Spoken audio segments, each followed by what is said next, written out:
debilitating right to the body. You can see Olin spitting out his mouthpiece. Taong 2013, nang makaharap ng tubong Cebu na si Alyas ZUMA ang tigasing Indonesian boxer na si Lande Olin sa isang 10 rounds featherweight contest. Doon nga ay dumayo pa dito sa Pilipinas ang Indonesian boxer upang subukan ng galing ng ating kababayan. Si Lande Olin ay former Indonesian Commission Bantamweight Champion, habang ang ating kababayan naman na si Alyas ay former OPBF Super Bantamweight Champion. Ang laban ng dalawa ay ginanap sa Waterfront Hotel and Casino sa Cebu City. At bago ang kanilang bakbakan ay may baong kartada si Alyas na 20 wins, 4 losses, 1 draw at may 5 KO. Habang ang Indonesian boxer naman na si Lande Olin ay may record noong 11 wins, 4 losses at may 7 KO. Sa simula ng round 1 ay kaagad na nagpalitan ng mga power punches ang dalawa. Going after Olin, but Olin comes out strong. Yes. Iba talaga itong Olin. All in para sa kanya. This is the Waterfront Hotel and Casino, so it's all in. Yan ang nga lumalabas. Gaska is a boxer. Yeah. Still only Gaska outbox his opponent. This is a very good boxer, very talented young fighter. Hasn't got the breaks. He's been a little unlucky in some of the fights as well. That's a push. June 22, 2013, won unanimous 10-round decision over Jimmy Adukal. He had a majority draw against Akifumi Shimoda of Japan on April 6, 2013. Hindi pa nga nagtatagal ang laban ay bumagsak agad ang Indonesian boxer. Mabigat ang naging opening ni Gaska, knocking down Lande Olin. Tama ka, Olin ang atake ni Gaska. What? Gaska, of course, a former OPBF Super Bantamweight Champion.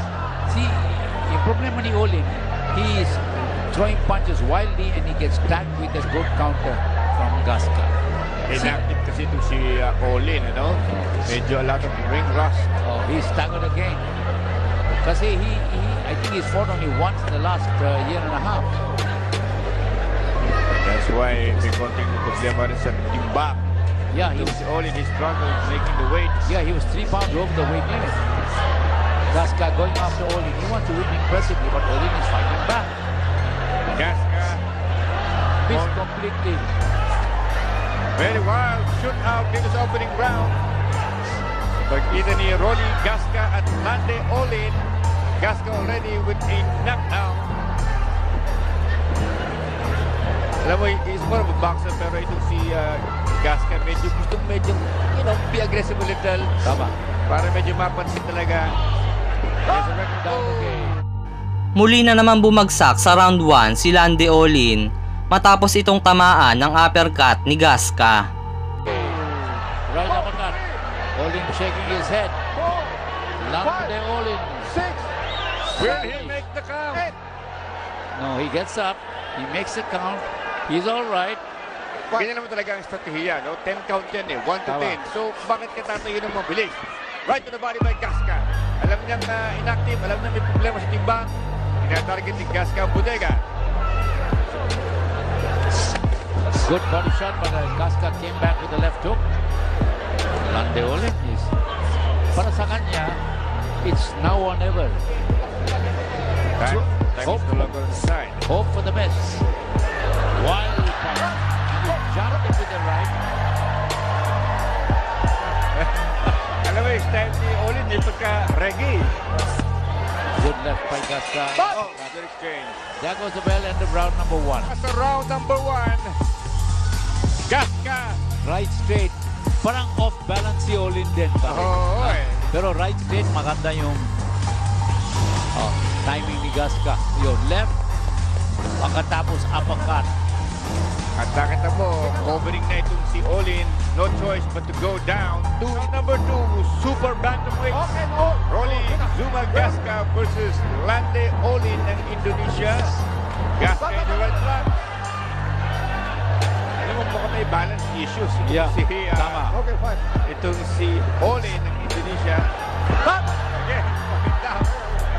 And putting warning. Ayan, si Gasca, may ghosting tulang. Medyo agresibo ngayon, ha? Itong si Rolly Zuma Gasca, also known by another nickname, Gasolina. Right. No, he's also known as Barili because that's the town. Yeah, he was calling him wrong. 1, 2, 3. And now, the referee is ruling a knockdown. 7, 8. That's 3 knockdowns credited para kay Gasca. Oh my God, beautiful punch. Ganda yung suntok ni Gasca, yung right straight. Body shot. Tapos ng boxing. Sa pangalawang pagbagsak ni Landy Olin sa round 2 ay napasuka pa nga ito, kaya naman itinigil na ng referee ang laban.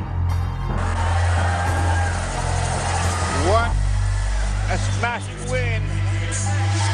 Gasca was won only one of his last 4 fights. Back in the healing groove. At si All In. Sabi ko sa'yo, Aksyon mula sa nakaraang round. Tinapo ninyo. Painting with the left. And then there's a big right. Ganda nung pag-paint niya, no?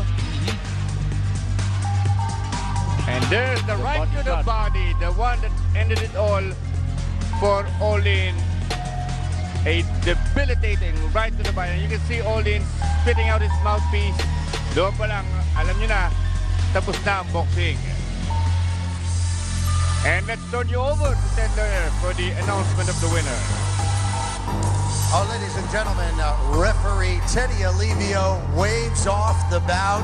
The time, 1 minute and 4 seconds of the second round. Your winner by TKO, Rolly Zuma Gasolina Gasca. Zuma, Gasolina pa. Oo, Barili pa. mas gusto siguro ang Zuma kasi medyo... Bago tayo matapos ay shoutout muna sa ating mga tagapanood.